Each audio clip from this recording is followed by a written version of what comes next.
Good evening po again mga kababayan ng sir. This is Jam, the Filipino channel, ang inyong pong lingkod. So today is February 27, 2026.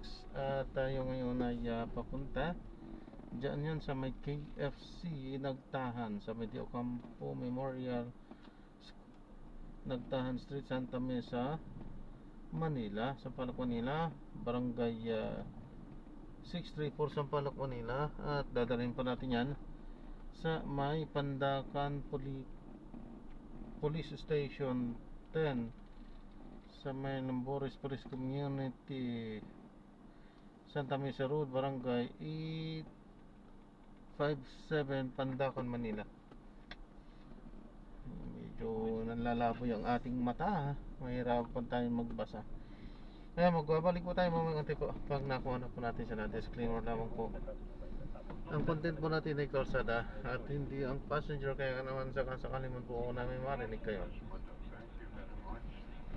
Mga pangalan ng lugar, pangalan ng tao, pangalan ng organization, government o private man yan, ay wala pong kinalaman ng channel nito. At wala pong pinapatukulan. Lahat po ng pinag-uusapan dito ay pawang dito lamang po yan sa loob. At wala pong pinapatukulan sa labas. Ano po? Magbabalik po tayo mamaya konti pag nakuha na po natin sila. Malapit nga.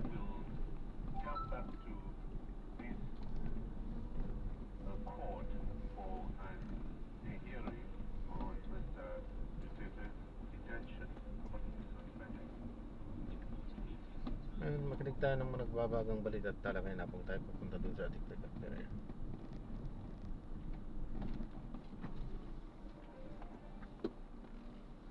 The third.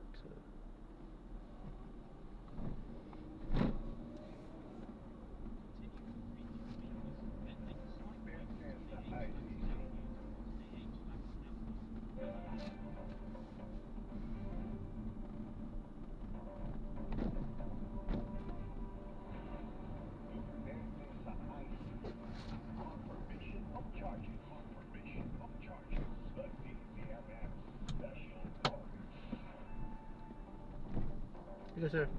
Ayun, mga kapamilya, formal na po natapos ang confirmation of charges hearing sa tapong crimes against humanity laban kay dating Pangulong Rodrigo Duterte. Pero sa mga sandaling ito ay muli pong nag-break ng sesyon ang ICC Trial Chamber 1 dahil po sa kanilang pagbabalik mamaya ay kanila namang tatalakayin yung issue naman po sa detention ng dating Pangulo. Pero sa ako rin po nagsalita dyan sa closing kanina ay si Judge Yulia Motok sa yung namumuno po doon sa tatlong judge ng Pre-Trial Chamber 1 na may hawak nga po sa kaso ng dating Pangulo. At kanyang sinabi na sila ay magbabalik after 60 days para ilabas po yung decision doon sa confirmation of charges. After 60 days po natin malalaman kung confirm yung mga reklamong isinampalaban sa dating Pangulo at kung tuloy sa mismong trial o yan po ay malidismiss at kung yun po mapapasura yung kaso ng dating Pangulo.